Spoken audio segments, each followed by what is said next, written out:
President Trump endorses Tom Cotton's plan to curb legal immigration. Lawmakers move on to tax reform, but can they get it done? Repeal and replace is dead, so why is the governor back in Washington? And a big week on Wall Street and for Arkansas companies. Arkansas Week is next.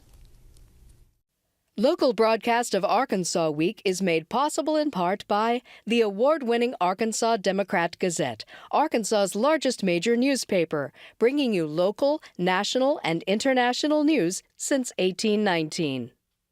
By the Arkansas Times, keeping you informed by covering people, events, and politics in Arkansas.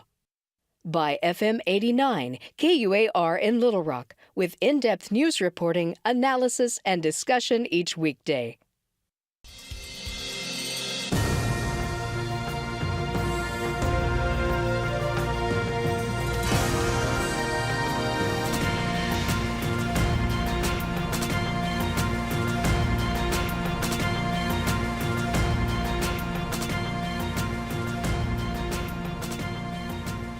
Hello again, everyone, and welcome to another edition of Arkansas Week. I'm Lance Turner of Arkansas Business, sitting in for Steve Barnes. Well, since the moment he declared for president, Donald Trump has promised to remake U.S. immigration policy, focusing at first on keeping undocumented immigrants out of the country. And this week he threw his weight behind another immigration plan, one co-authored by Arkansas's freshman senator. And that is where we begin tonight. Joining us in the discussion is Heather Yates, an assistant professor in the Department of Political Science at UCA, Hoyt Purvis, an independent journalist and columnist for the Northwest Arkansas Democrat-Gazette, and Wesley Brown, reporter and business editor for Talk Business and Politics. Everyone, thanks for coming in this week. And it has been a hot button issue ever since the start of the campaign. Going back years anyway, immigration has been a key point of discussion in U.S. policy. Of course, remember in the context of Donald Trump's campaign, there was the early comments about Mexicans crossing the border, then talk of building the big beautiful wall, and then the debate over allowing in refugees. But this week the president endorsed a plan to reform legal immigration in the country, Heather, a plan written in part by Arkansas Senator Tom Cotton. And what do we know about that plan so far? So here's what we know. We know that it's a modified version of a bill that was introduced called the RAISE Act, which was the Reforming American Immigration for Strong Economy Act. We also know that it is calling for the reduction of legal immigration, half the current rate. So the current rate's about 1 million immigrants now. Tom Cotton's bill wants to reduce that to 500,000. Also, that would be reducing the annual distribution of green cards that awards the permanent legal status. And this does not address visas, which is what some other Republicans have been concerned that it does. And Tom Cotton's language on Wednesday when he introduced this with his colleague, he said that he wants to reduce the current immigration levels to historic lows, which I just want to disentangle this from the history a little bit. The current language that Tom Cotton is using is reminiscent of language that we see in the Immigration Restriction Act of 1921.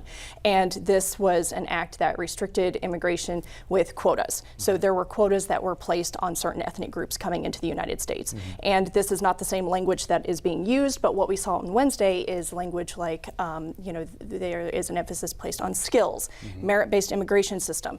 English-speaking immigrants will get priority. All this language is very reminiscent of a history of statutes that Congress has already had on the books. This is interesting. This is, like you said, this is a version of a bill that Cotton and Perdue of Georgia had put together earlier this year. It sort of stalled out in Congress. What do we know about sort of Tom Cotton's immigration priorities and how those fit with the president? How do those sort of compare and contrast? Okay, so Tom Cotton is a hardliner on immigration, just like Donald Trump is. Donald Trump ran, though, on the principal idea of deporting undocumented residents living in the United States, and he also connected undocumented residents to crime. Tom Cotton has taken a different role and kind of ran out in front of the president, which the president then was very excited by and threw all of his weight behind endorsing this on Wednesday. But Tom Cotton is then connecting immigration to the economy, and his logic is protecting American jobs, protecting the American labor force is his primary line of logic in reintroducing this. I think it's important also to sort of look at the broader political context and the scenario that we saw this week when the announcement was made at the White House First of all, it's interesting to note Senator Cotton continues to get important, I guess you would say important, but significant national attention. And this is yet another example. And he's been asked a lot this week about the Russian, the sanctions and all those issues. But it's interesting that when the event took place, President Trump spoke first briefly, and then he sort of stepped in the background and let Senator Cotton discuss the substantive aspects of the issue. As Heather has pointed out, and we need to emphasize over and over again, we're talking about legal immigration here, not illegal immigration, because it's illegal immigration that has gotten so much attention in recent years, and certainly by Trump as a candidate and now as president, or maybe less as president, except for the wall issue, which has kind of bubbled up again this week because of some telephone transcripts. But it's important to note that we have Cotton and Perdue. Cotton and Perdue. And where's the rest of the Senate? Where's the House? There's so many cross currents involved in this legislative proposal that the prospects of actually getting something of this scope passed are very slim, particularly given all the difficulties that exist in getting anything done in Washington these days. So it's interesting that Senator Cotton has chosen to identify himself with this legislation just as the president has, but there's not a big group of people who seem to be ready to get in line behind them at this point. Even still, though, Wes, this is a good issison for Trump and for Cotton. Yeah, as we said earlier, it's red meat. I mean, it's red meat for his base. It got a lot of attention, but as Hoyt said, there has been not a lot of traction in terms of, it wasn't a lot of traction when it was first introduced in April. The first version of this there was not a lot of traction, and there doesn't seem to be a lot of traction. There have been some talk from the business perspective. Chamber of Commerce, Randy Zook, our Chamber of Commerce leader, president in Arkansas, he spoke out against it in April, and he basically said, well, in terms of legal immigration, you have to look at the broader picture. You have to also look not just at the high skill, those who speak English, but also, especially in Arkansas and states like Arizona, where you have agricultural base and farming, you have to look at that part of the base of the immigrants that come into the country, that take jobs and do things that really power a huge part of the U.S. economy in terms of getting goods to market. So that's that issue out there. Even Senator John McCain has spoken out and basically made that same argument that we need to have a overall policy that looks at all these things and not have a more merit-based kind of a system where you just only look at those who are looking for high-tech jobs or those who are speak English only. So I think that issue is going, but it's interesting that all these the entire immigration policy that we have in the United States, it has so many different angles. You got the DREAM Act out there too. That takes on another portion of the immigration policy, and then of course you have the actual wall. What are they going to give acronym for that? WALL or something? Right. I think we got all these acronyms for the immigration policy. But the key thing is none of those bills have really got any traction, and it remains to be seen if they ever will during this administration. Yeah, this is a pretty. Oh, I'm sorry. Go ahead. No, just another quick note on the sort of political aspect, talking about we have the Senator Cotton at the White House with the president. What you haven't seen recently is very many members of Congress willingly standing next to President Trump, and that may be a reflection of his overall job approval, which is at an all-time low. But I think it still we're still seeing perhaps Donald Trump coming to terms with the separation of powers and understanding that a lot of the things that he talks about can't be done without congressional cooperation. And right now, there's a kind of a standoff, I think, between the executive branch and the legislative branch. Yeah. This the Cotton-Trump relationship continues to sort of fascinate, doesn't it? I mean, just in terms of, I mean, Cotton said here in Little Rock not long ago that he talks to him about once a week. I mean, and that's kind of some incredible thing. And I guess this is one of the fruits of that relationship. Sure. Cotton is very cozy with the Trump White House, and Cotton not only speaks to the president once a week, but I'm confident that Cotton is also meeting with the president, or at least president policy aides, on a regular basis.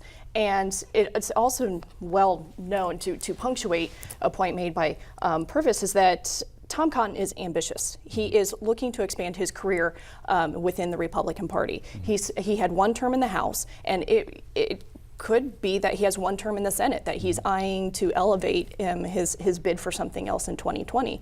And so that's also something that we need to keep in mind as we see how Cotton maneuvers Washington with revealing these type of pieces of legislation, because he's speaking to the party base, he's speaking to the party leadership, and he's communicating to them that he's ambitious. Right. Yeah. Well, so the chances of this, it seems, maybe sort of narrow in terms of getting it done, immigration done maybe this fall, but they've also moved on, an attempted pivot, I think, this week, although it sort of petered out as the week went along, to tax reform, Wes.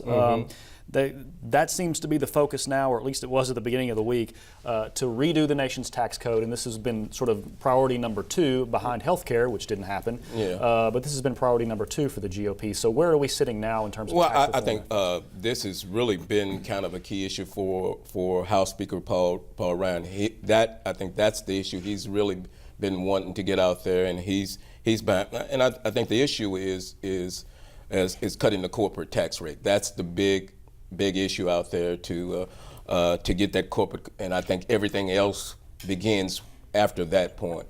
You got some other tax cuts possibility for the middle class. And there's it's a complete overhaul of the tax code.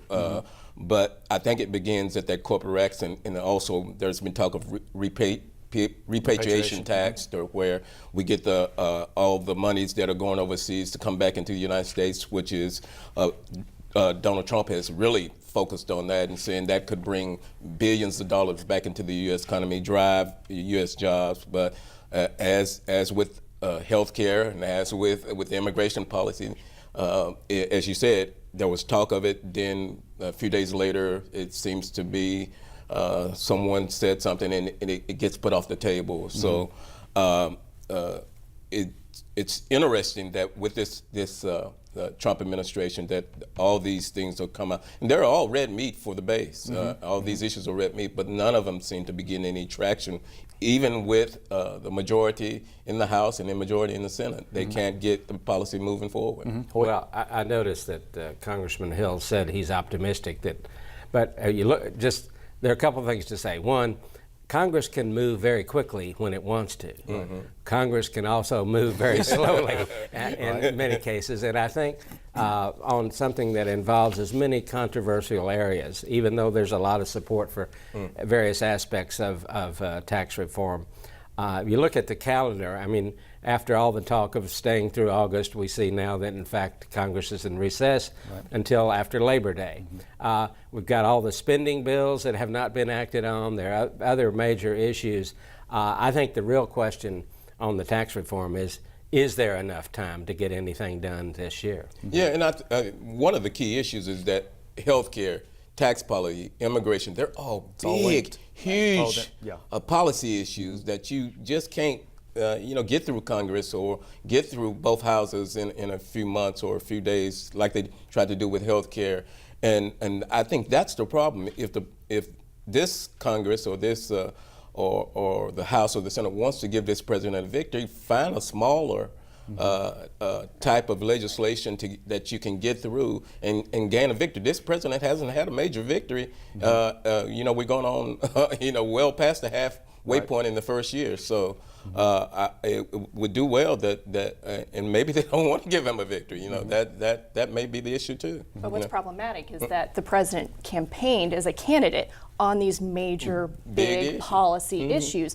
And what is also problematic, that's already been stated at this table, is that for sustainable reform to have longevity, it has to be bipartisan. Yeah. The last major tax overhaul this country had was in 1986 under Reagan, and it was bipartisan. Now, bipartisan, it doesn't have to be overly bipartisan, but bipartisan. You got to get a few. You have to have buy-in from the opposition. Yeah. And we are in an era where there's not opposition buy-in or an effort, at least communicated, either symbolically or logistically, that there is buy-in from both sides to institute these major policy reforms on these big issues. And until there is this stalemate, and it's Congress is moving slowly, not because it's doing it on purpose. Congress is moving slowly because the party is at odds with itself within the Republican Party. Right, definitely. But interestingly enough, they're talking about now going back to regular order on the health care. I know you're probably going to say more about that, but That's right. But it's interesting that after all that has been said and not done about health care, that now they're in effect kind of talking about going through the normal process instead of trying all these, parliamentary maneuvers and ways to get around doing things which both McConnell and Ryan attempted to do, but ultimately were not successful. That's right. Yeah. So what we're talking about is healthcare, and that's while healthcare is apparently dead, we will never count it out because it always seems to raise its head again. But the governor was back in Washington, called there sort of at the last minute for an emergency meeting, or I don't know if they termed it an emergency meeting, but a very quick meeting, 2-hour meeting at the White House. Heather, what do we know about what the governor discussed at that meeting, and maybe what his message was coming out of that meeting in terms of health care? That was what was on the agenda. So the path to passing the health care reform that the Republicans want to pass or have attempted to, that path is narrowing. And what we see in this meeting, or what this meeting conveys, because we don't really know the details, we only know what happened because of what Asa Hutchinson has volunteered. And his message to Washington was to kind of protect his efforts as a governor and not to shift the financial burden to the states. Because that's really what's pitting the governors against the national level of government here. And ironically, Tom Cotton, let's not forget that Tom Cotton was on that principal working group that drafted that major repeal that gutted the health care structure as we have it. So the governor's message was, keep aid in place for the people who need it in our state. Don't burden the states with the financial responsibility. But Asa Hutchinson was also very encouraged because he felt like the federal government and the Trump White House was actually wanting to hear governors, because that is the level of government closest to the people. That is the intermediary. And so they see the effects first, whether it be positive or negative effects of policy. Now, whether that meeting comes to fruition and those notes are taken into account and then translated into policy remains to be seen. So we don't really know what the purpose of the meeting was or what is going to come out of that meeting. But Asa Hutchinson felt at least satisfied that he was able to kind of air his concerns and encourage or lobby, really, the president to not burden Republican governors, because it's most of these states who have Republican governors that expanded Medicaid with ACA money. Yeah, and the issue, another issue that came out of that meeting, and one that Governor Hutchinson has begun to promote, is bipartisanship. He has said that he would like to see on this health care, one, that it goes back to the normal process, to the committee process, where it goes into committee, there's a discussion of it, the debate of it, then it comes out of committee, it goes to the floor, and the floor votes on it, and then it moves to the other house, and it goes through that same process, and it hasn't gone through that process. Like you said, it's gone through all these maneuvers, and that's why they haven't worked. And so the other thing on the governor's plan, and a lot of in the Republican Party has said his Arkansas plan is a national model and Governor Hutchinson has got a lot of press out of that. But there are some nationally in the base who believes that even Arkansas works as an expansion of of government, and some of them in the base, when they see this plan, they say we don't like it. Even in Arkansas, there's some conservatives that whisper, even though it got through the conservative majority at the State House, they still don't like it. And that's, even if this kind of plan comes out of a committee, it's still going to be difficult to be approved by the same Republican Party that is in control. Arkansas having an outsized influence, I would think, on healthcare policy in America, which who would have thought that, perhaps, when all this got underway. Let's move on to voter ID. That is the law of the land again here in Arkansas. Voter ID back on the books after having a previous version of that law being tossed off the books about 3 years ago. We've had some small local elections that have sort of testing that this week, Heather. I guess we'll take another run at it and see how it goes. Yeah, time's going to tell. And what's been interesting about the voter ID law in Arkansas in the last 3 years is that's kind of been piecemeal and experimental at best. And Arkansas, of all the 50 states in the union, doesn't yet have the most stringent voter ID laws. Like in Kansas, Quebec land, and with the Commission on Voter Fraud. And what's really interesting is, in light of the Commission of Voter Fraud, and that Arkansas, handed over voter data to this commission readily, the first state to do so. It's going to be interesting to see how this voter law implementation is going to take effect in light of the Voter Fraud Commission, and to see what pushback. And the issue is, if it's voter ID, I mean, when you go into the voting booth, you have to. And this has been an issue with African American community for a long time, because it stumps people from actually being a part of the process to go into the booth and show your ID and to actual vote. And now, if you don't want to do that, you have to sign an affidavit to say basically that I'm a registered voter. So this is, and there's the legal issue, and there's a referendum going to be coming on in the upcoming election, where basically even some of the same things, but to continue to move forward, where you're going to make it more difficult for people to vote. The issue is, especially in Arkansas, is whether there's going to be another lawsuit. The ACLU and others have talked about we're definitely gonna they're gonna be a legal challenge against this, and then we have to go back to that same process if it's pushed back when our Supreme Court filters its way up to the Supreme Court. Well, Wes, moving on to business matters, we got a pretty good national jobs report today. Yeah, the U.S. job report, where the U.S. unemployment is down to 4.3%, the lowest. I think the lowest jobless rate since the Clinton administration.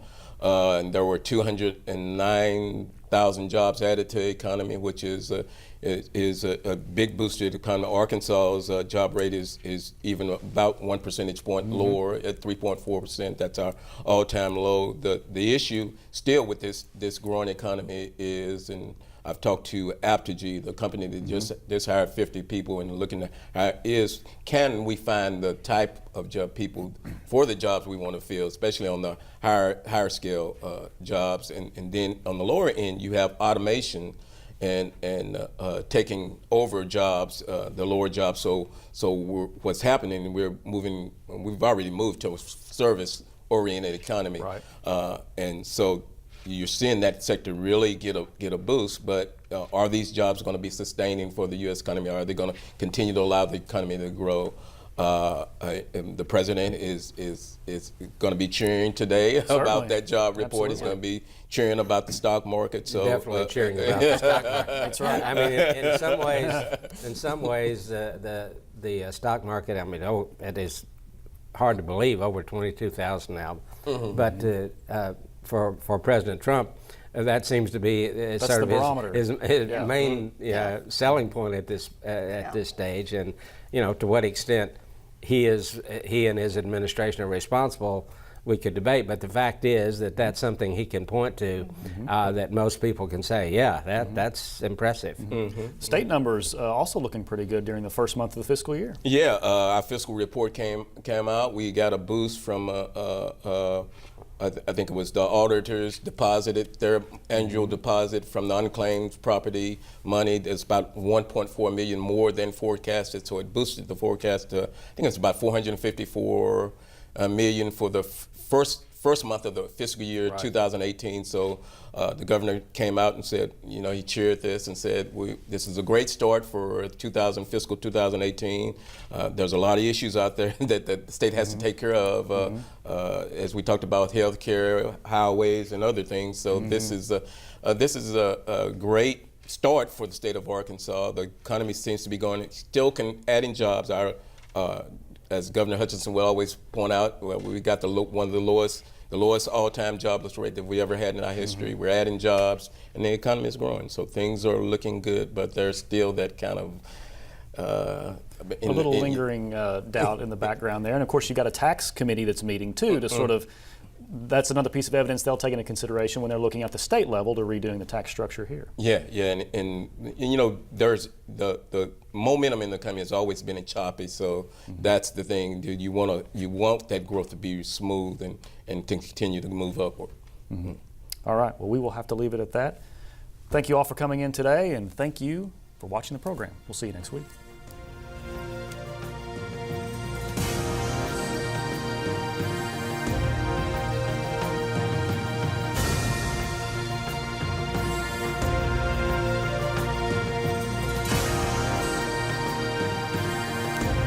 Local broadcast of Arkansas Week is made possible in part by the award-winning Arkansas Democrat-Gazette, Arkansas's largest major newspaper, bringing you local, national, and international news since 1819. By the Arkansas Times, keeping you informed by covering people, events, and politics in Arkansas.